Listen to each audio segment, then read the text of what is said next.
آپ کے حوالہ سے آج چند گزارشات پیش کرنی ہے۔ اللہ رب العزت نے 22ویں پارے میں ارشاد فرمایا، یا نساء النبی لستن کاحد من النساء،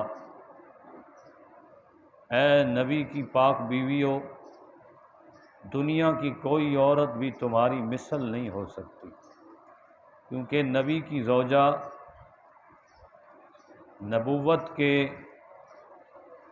نکاح میں آنے سے پہلے وہ ایک عام عورت ہوتی ہے، لیکن جب نبی کے نکاح میں آتی ہے تو وہ ساری دنیا والوں کی ماں بن جاتی ہے۔ یہ اس کا شرف ہے، اور بالخصوص محبوبہ محبوب حضرت سیدہ طیبہ طاہرہ ام عائشہ الصدیقہ، یہ محبوب کریم کی محبوب بیوی ہیں۔ سرکار ان سے بہت ہی پیار فرماتے تھے اور پیار سے حمیرہ بولا کرتے تھے۔ حضرت عروہ فرماتے ہیں، ما رأیت احدا اعلم بفقہ ولا طب ولا بشعر من عائشہ ولا بحلال ولا بحرام ولا بحدیث العرب۔ حضرت عروہ فرماتے ہیں کہ میں نے عائشہ الصدیقہ سے بڑھ کر نہ کوئی شاعر دیکھا ہے، نہ کوئی طبیب دیکھا ہے، نہ کوئی فقہ کا عالم دیکھا ہے، کسی کو بھی اتنا علم والا نبی پاک کے بعد پایا ہوا نہیں دیکھا جتنا علم رب تعالیٰ نے ام عائشہ الصدیقہ کو عطا فرمایا۔ سیدہ عائشہ الصدیقہ کا آج یوم عرس ہے، 17 رمضان مبارک کو آپ کا وصال ہے۔ حضرت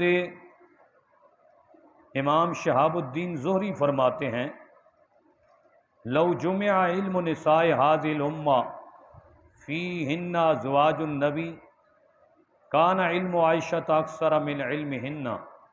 آپ نے فرمایا اگر تمام ازواج مطہرات کا علم اکٹھا کیا جائے تو حضرت عائشہ الصدیقہ کا علم سب سے بڑھ جائے۔ اتنی کریم ذات ہیں ام عائشہ الصدیقہ، علم والی ہیں۔ صحابہ فرماتے ہیں جب بھی ہمیں کوئی مسئلے میں مشکل پیش آتی، ہم پھنس جاتے فقہی مسائل میں، تو ہم حضرت عائشہ الصدیقہ کے دربار میں پیش ہوتے کہ اماں جی مائی صاحبہ بتائیں اس مسئلے کا حل کیا ہے، تو آپ ہمیں مسئلے کا حل بتاتی۔ تو یہ ام عائشہ الصدیقہ کا فراست ہے اور فہم ہے کہ سرکار نے فرمایا کہ میری امت کو آدھے سے زیادہ علم عائشہ الصدیقہ نے عطا کیا، اور عائشہ الصدیقہ بھی پھر کمال کلام فرماتی ہیں۔ آپ نے فرمایا زینوا مجالسکم بالصلاۃ علی النبی۔ ام عائشہ الصدیقہ فرماتی ہیں کہ اپنی مجالس کو نبی پاک پر درود پڑھ کے خوبصورت بناؤ صلی اللہ تعالی علیہ وسلم۔ تو حضرت عائشہ الصدیقہ سلام اللہ علیہا، آپ کی عاجزی کا عالم یہ ہے کہ جب اللہ کا خوف آپ کے غالب ہوتا تو آپ یاد کرتی کاش مولا عائشہ ایک درخت ہوتی، کاش عائشہ ایک پتھر ہوتی، کاش عائشہ مٹی کا ڈھیلا ہوتی، انسان نہ بنتی، تیرا خوف بہت ہے میرے اللہ، وہ برداشت سے باہر ہے، کاش عائشہ زمین کے پودوں میں سے ایک پودا ہوتی جو قابل ذکر شے نہ ہوتی۔ یعنی اتنی عاجزی، اتنی انکساری یہ ام عائشہ الصدیقہ سلام اللہ علیہا کی ذات میں پائی جاتی ہے، جو نبی پاک صلی اللہ علیہ وسلم کے ساتھ رہیں اور ہر حال میں نبی پاک صلی اللہ علیہ وسلم کا ساتھ دیا۔ اور آپ یہ بھی عرض کرتی ہیں مولا کاش عائشہ گمنام ہوتی، کوئی اسے جانتا نہ ہوتا، تیری جی بھر کے عبادت کرنے والی ہوتی۔ یہ عائشہ الصدیقہ سلام اللہ علیہا کا عالم ہے کہ جب حجۃ الوداع کے موقع پر سرکار 9 عرفہ کو میدان عرفات میں تھے، تو اس دن ام عائشہ الصدیقہ نے سخت گرمی میں روزہ رکھا ہوا تھا۔ حضرت عبد الرحمن بن ابی بکر آپ فرماتے ہیں کہ اس حالت میں آپ پر بے ہوشی طاری ہوئی، آپ کے چہرے پہ پانی ڈالا گیا تو حضرت عبد الرحمن بن ابی بکر فرماتے ہیں میں نے کہا کہ پیاری ہمشیرہ روزہ افطار کر دیں، گرمی بڑی شدید ہے۔ آپ نے فرمایا کہ میں نے اپنے نبی سے سنا ہے کہ 9 عرفات والے دن کا روزہ 1 سال کے گناہوں کا کفارہ ہوا کرتا، تو میں کیوں روزہ توڑوں، میں اپنا روزہ پورا کروں گی۔ اور روزے کی فضیلت میں نے جب ایک یہ واقعہ پڑھا، اس وقت ایمان میرا مٹھاس محسوس کرنے لگا۔ حضرت عبداللہ بن غالب حدانی شہید ہوئے اور آپ کو دفنایا گیا۔ کسی نے خواب میں عبداللہ بن حدانی سے پوچھا، یا ابو الفراس ما سنعتا، اے ابو فراس ذرا بتائیے رب نے آپ کے ساتھ کیا معاملہ کیا؟ حضرت عبداللہ بن غالب ابو فراس انہیں کہا جاتا ہے، فراس کے ابو ہیں۔ آپ نے فرمایا مجھے رب تعالیٰ نے جنت میں بھیج دیا۔ پوچھا گیا کس عمل کے سبب جنت ملی؟ آپ نے فرمایا ایک حسن یقین تھا، دوسرا طول تہجد، میں تہجد میں قیام لمبا کیا کرتا تھا، اور تیسرا آپ نے فرمایا تیز گرمیوں میں روزہ رکھا کرتا تھا، اسی کی برکت سے رب تعالیٰ نے مجھے جنت میں بھیج دیا۔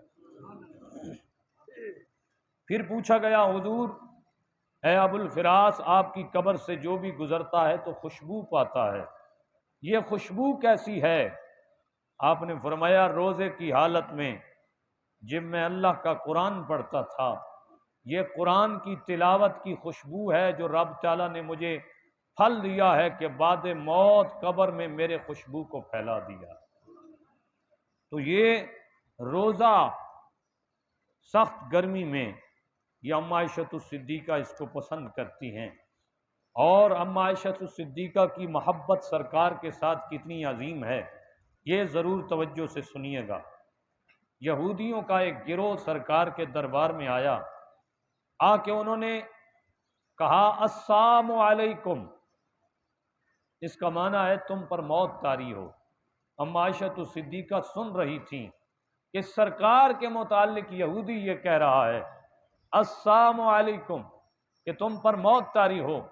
ام عائشہ الصدیقہ غضبناک ہوئیں، آپ نے فرمایا وعلیکم السلام واللعنہ والغضب، تم پر موت طاری ہو، تم پر لعنت ہو، تم پر اللہ کا غضب ہو، تم میرے محبوب کے بارے میں کہتے ہو کہ تم پر موت طاری ہو۔ سرکار نے فرمایا عائشہ ذرا ٹھنڈا نرم طبیعت سے بات کر۔ عرض کی یا رسول اللہ آپ نہیں سن رہے کہ آپ پر موت طاری ہونے کے لیے یہ بد دعا کر رہے ہیں؟ سرکار نے فرمایا میں نے بھی تو جواب وعلیکم کے ساتھ دیا ہے کہ تم پر بھی ایسا ہو جیسے مجھے کہہ رہے ہو۔ یہ محبت کی بات ہے، تھوڑی سی گستاخی بھی ام عائشہ الصدیقہ سرکار کے متعلق برداشت نہیں کرتی۔ آج کل اس دور میں اور ان دنوں میں یورپ جو ہے سرکار کے بارے میں گستاخیاں کر رہا ہے، اور بڑے عجیب اور گندے اور بڑے ہلکے الفاظ بولے جا رہے ہیں میرے نبی پاک کی ذات کے متعلق۔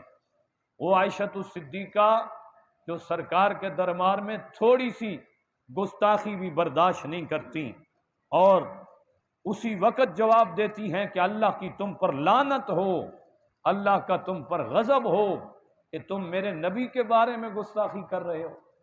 تو یہاں سے پتہ چلتا ہے ایک تو عائشہ الصدیقہ کی محبت سرکار کے ساتھ اتنی عظیم تھی کہ آپ تھوڑی سی بھی نبی پاک کے متعلق کسی کا دل میلا ہوتا تو وہ آپ سے برداشت نہیں ہوتا تھا۔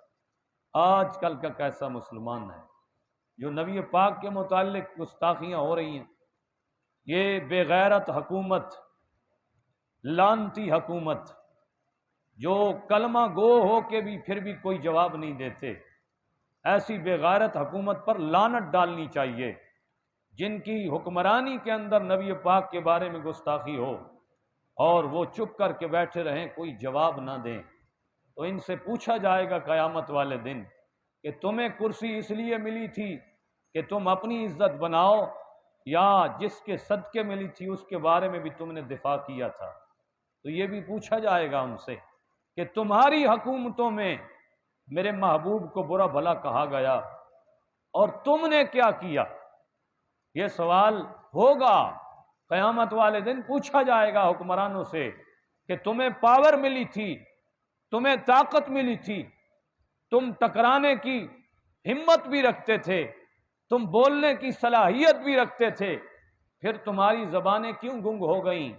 تم کیوں گونگے شیطان بن گئے؟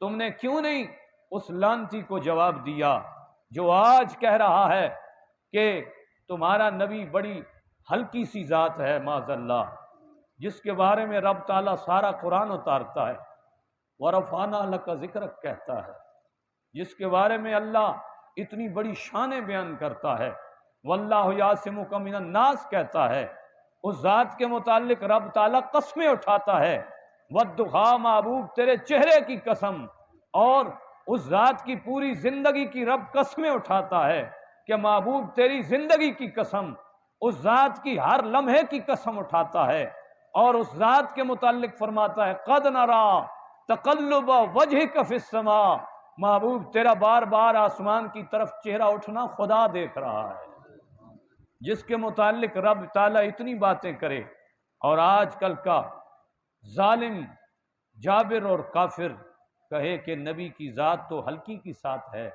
اس کے اندر تو کوئی پاور نہیں ہے، تو ایسی لوگوں کو زمین پر جینا حرام ہے۔ خدا کوئی ایسا ممتاز قادری دوبارہ پیدا کرے، رب تعالیٰ کوئی ایسا مجاہد دوبارہ پیدا کرے کہ مسلمانوں کے اندر دوبارہ سے ایمان کی چنگاری بیدار ہو، اور دوبارہ سے کوئی ایسی جسارت نہ کرے۔ اللہ رب العزت ہم عائشہ الصدیقہ کی محبت کا صدقہ، ہماری محبتیں کیا ہیں سرکار کے ساتھ؟ صرف ہم کلمہ پڑھ دیتے ہیں، تھوڑی سی بات زیادہ کر جائیں لوگوں کو تکلیف ہونے لگتی ہے، جناب وہ تو اپنی جگہ بیٹھے ہیں، آپ کیوں نہیں باتیں کرتے ہیں؟ یہ ہمارے ایمان کی حرارت ہے جو ہمیں اکساتی ہے کہ تیرے نبی کے بارے میں گستاخی ہو اور تو چپ کر کے بیٹھا رہے، تو کیسا مسلمان ہے؟ تیرے اندر ایمان کی حرارت کیسی ہے؟ کی محمد سے وفا تو نے تو ہم تیرے ہیں۔ علامہ اقبال ایسے نہیں کہہ گئے، انہوں نے اپنا درد امت کو پیش کیا ہے، انہوں نے کہا ہے کی محمد سے وفا تو نے تو ہم تیرے ہیں، یہ جہاں چیز ہے کیا لوح و قلم تیرے ہیں۔ اور مایا اگر تو نبی کے ساتھ وفا کرنا پھر لوح محفوظ تیرا ہے، پھر اللہ کی قدرتیں تیری ہیں، اگر تو وفا نہیں کرے گا تو تیرے نشانوں میں کوئی نشان نہیں رہے گا۔ اس لیے یاد رکھیے گا، نبی کی محبت میں ضرور بولو۔ جو لوگ میڈیا پہ موجود ہیں، گوگل کے ذریعے، نیٹ کے ذریعے، واٹس ایپ کے ذریعے، اور جتنے بھی انگریز کے بنائے ہوئے آلات ہیں ان پر انہیں ضرور لعنت بھیجو کہ تم نے اگر ہمارے نبی کے بارے میں ایسا لفظ بولا ہے تو ہم کروڑ مرتبہ تجھ پہ لعنت بھیجتے ہیں، کیونکہ نبی پاک نے فرمایا اگر کوئی شریر دین پر حملہ کرے تو تم اسے جواب دو لعنت اللہ علی شرکم، کہ اللہ تعالیٰ تمہارے شر پر لعنت بھیجے۔ یہ نبی پاک کا فرمان ہے کہ اگر کوئی تمہارے دین پر حملہ کرے اور دین کے سردار پر حملہ کرے تو اس وقت یہی جواب ہونا ہے لعنت اللہ علی شرکم، تم غرق ہو جاؤ، تم پر خدا کی لعنت ہو، تم قبر میں آگ میں جھلسائے جاؤ کہ تم میرے نبی کے بارے میں ایسا کلام کرتے ہو۔ اللہ رب العزت ہم سب کو ایمانی غیرت نصیب فرمائے، اللہ رب العزت ہم سب کو محبوب کریم کی سچی محبت نصیب فرمائے، جھوٹے دعوے سے محفوظ رکھے۔